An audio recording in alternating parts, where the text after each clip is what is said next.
Welcome to the League of Legends Champion Spotlight, featuring Jax, the Grandmaster at Arms. Jax is a melee fighter and duelist, adept at killing targets one at a time, while surviving attacks from surrounding enemies. Jax's passive is Relentless Assault. Every time Jax lands a basic attack, he gains bonus attack speed for a few seconds. This bonus stacks multiple times up to a cap. Leap Strike sends Jax lunging toward target minion, monster, champion, or ward, whether friend or foe. If the target is an enemy, Jax will also damage it. Max Leap Strike by level 13 for mobility and damage output, taking 1 point by level 3 for jungling, and a point at level 1 when laning. Empower causes Jax's next basic attack to deal bonus damage. This ability will reset Jax's attack timer, meaning you can use it as an almost free attack if you time it correctly. Additionally, if you activate Empower before using Leap Strike, it will deal damage on top of Leap Strike. For maximum damage output, max Empower by level 9, with your first point at level 2. Counter Strike buffs Jax for a few seconds, causing him to dodge every attack made against him for the duration. At the end of this duration, Jax stuns and damages all nearby enemies. Counter-Strike deals bonus damage based on how many attacks Jax dodged. Take just 1 point in Counter-Strike early and max it last. When jungling, grab it at level 1. Jax's ultimate is Grandmaster's Might. Passively, it grants bonus damage to every third consecutive attack Jax makes, though this counter resets if Jax waits too long between attacks. When activated, it grants Jax bonus attack damage and ability power for a few seconds. I play Jax as a jungler, starting with Counter-Strike and a Vampiric Scepter. Upon reaching level 3 for Leap Strike and killing the Lizard Elder, look for a gank. I spot the enemy Annie in mid lane. I approach the brush and signal my teammate. I Ghost, trigger Counter-Strike, and Leap Strike into range. I stun her and continue damage output with Empower. As my teammate flashes into range for the stun, we pick up First Blood. Specifically look for ganks when your lane is pushed to your own turret. Note the enemy team directly on top of my team's bottom turret. Even though I'm on the other side of the map, this position represents free kills. As I head in, I activate Counter-Strike and walk toward the brush. Seeing Vayne juke back, I Leap Strike in and kill her with Empower. After, I look for my next target, choosing the one with the least health, Warwick. Though he flashes, I still pick up the kill with the Lizard buff. After Gangplank retreats, I head for the dragon. Using Wriggle's Lantern, I ward the most likely route my opponents will tank to gank me and take down the dragon.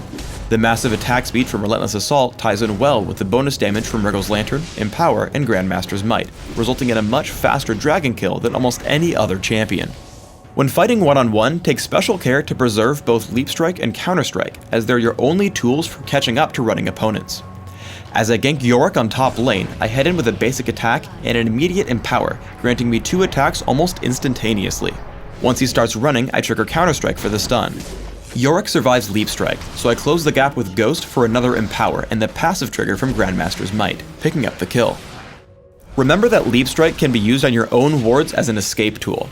As a teamfight erupts, both Warwick and Gangplank target me for their ultimates. While I'm certain to die normally, I drop a Sight Ward and leave Cannon Barrage with Leap Strike. As they're still chasing me, I activate Counter Strike to mitigate some more damage. Since they just won't give up, I drop a second ward over the wall toward Baron Nashor, Leap Strike to it, and just barely escape with under 100 health. In teamfights, try not to go in first, as you're more useful as a damage source than an initiator. Warwick and Yorick jump our Annie, so I Leap Strike in and start pummeling them. After grabbing 2 kills, I move toward the most important target of the fight, Vayne.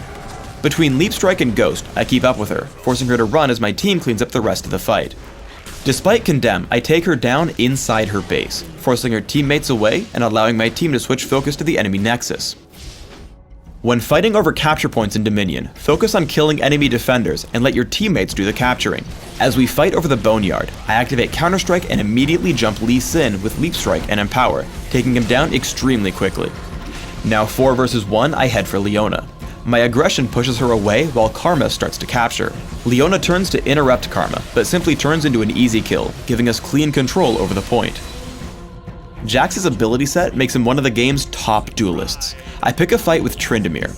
I land 1 basic attack, then immediately trigger Empower to get a quick second hit.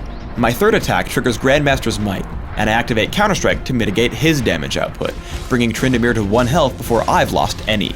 He exhausts me and triggers his ultimate, so I run until Undying Rage times out.